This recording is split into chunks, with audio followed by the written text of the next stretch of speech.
Good morning, student of class 8 and 9.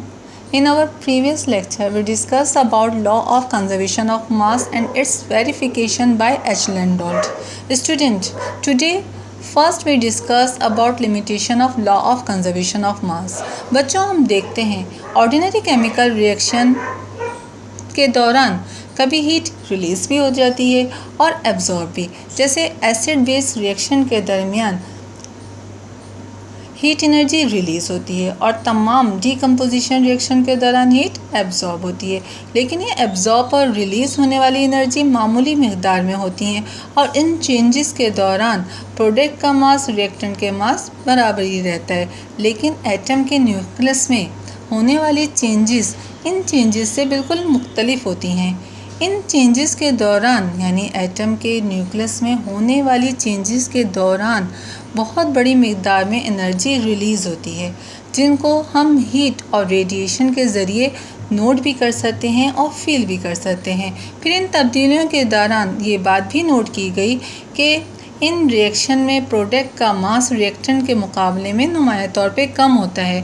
मिसाल के तौर पे फॉर एग्जांपल जब यूरेनियम एटम में फ्यूजन रिएक्शन होता है, फ्यूजन रिएक्शन ऐसे न्यूक्लियर रिएक्शंस होते हैं जिनके दौरान बड़े एटम टूट के छोटे एटम और न्यूट्रॉन देते हैं। न्यूट्रॉन क्या है? न्यूट्रॉन एटम के न्यूक्लियस में प्रोटॉन के साथ पाया जाने वाला एक पार्टिकल है। यानी जब यूरेनियम एटम टूट के छोटे एटम और न्यूट्रॉन देता है तो प्रोडक्ट का मास रिएक्टेंट के मुकाबले में नुमाया तौर पे कम होता है। इससे ये बात जाहिर हो रही है कि यूरेनियम का कुछ मास एनर्जी में चेंज हो जाता है, जिसे हम देख और महसूस कर सकते हैं। इस बात को सबसे पहले 1906 में अल्बर्ट आइंस्टाइन ने अपनी इक्वेशन E=mc² के ज़रिए बताया। ये इक्वेशन न्यूक्लियर रिएक्शन के दौरान हासिल होने वाली एनर्जी और मास में होने वाली कमी के दरमियान ताल्लुक़ को जाहिर करती है, जहाँ E जो है वो एनर्जी के लिए है और इसकी यूनिट अर्ग है, M जो है वो मास के लिए है, इसकी यूनिट ग्राम्स है, और C is the velocity of light और इसकी यूनिट सेंटीमीटर पर सेकंड है। वेलोसिटी ऑफ लाइट कांस्टेंट है और इसकी वैल्यू 3:10⁻10 सेंटीमीटर पर सेकंड है।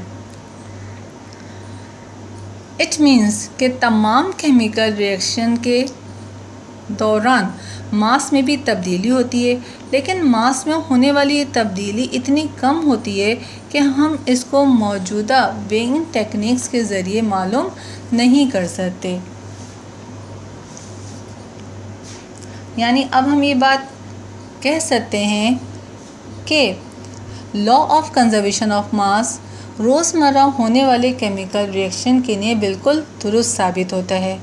Thus, the law of conservation of mass may be defined as there is no detectable gain or loss of mass in a ordinary chemical reaction। यानी किसी ordinary chemical reaction के दौरान मास और में कमी या ज़्यादती डिटेक्टेबल नहीं होती, इसको मेजर नहीं किया जा सकता। Now our next topic is second law of chemical combination, that is law of constant composition, जिसको लॉ ऑफ डेफिनाइट प्रोपोर्शन भी कहते हैं। 18th सेंचुरी के आखिर में जब लेवॉइजर ने law of conservation of mass define किया तो वो मुख्तलिफ कंपाउंड की कंपोजिशन मालूम करने में भी मसरूफ़ हो गया। इसी के एक कोवर्कर लुइस प्रॉस्ट ने 1799 में law of constant composition present किया, डिफ़ाइन किया। According to this law, different samples of the same compound always contain the same element in the same proportion by mass। इस लॉ को water की examples के ज़रिए बआसानी define किया जा सकता है। वाटर की नेचर में कई सोर्सेज हैं, यानी ये लेक से भी, झीलों से भी हासिल होता है, तालाबों से भी हासिल होता है, रिवर से भी हासिल होता है, एक ज़रिए इसके आबशार भी हैं, समंदर से, वाटर पम्प से, बारिश से, और इसके अलावा इसको हम लेबॉर्ट्री में बना भी सकते हैं।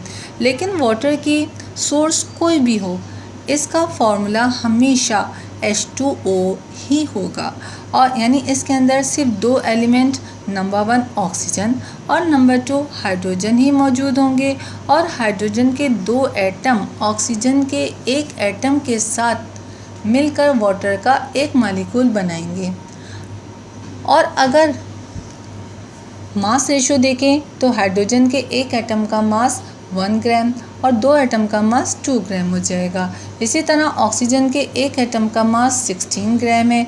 इस तरह वाटर में दोनों एलिमेंट का मास रेशो इस तरह लिखा जा सकता है H2O 2:16 that is 1:8 part by mass. यानी अब हम इस लॉ को आसान अल्फाज में इस तरह डिफ़ाइन कर सकते हैं कि मुख्तलिफ सोर्सेज से हासिल होने वाले एक कंपाउंड में एक जैसे एलिमेंट हमेशा एक ही मास रेशो के साथ मौजूद होते हैं।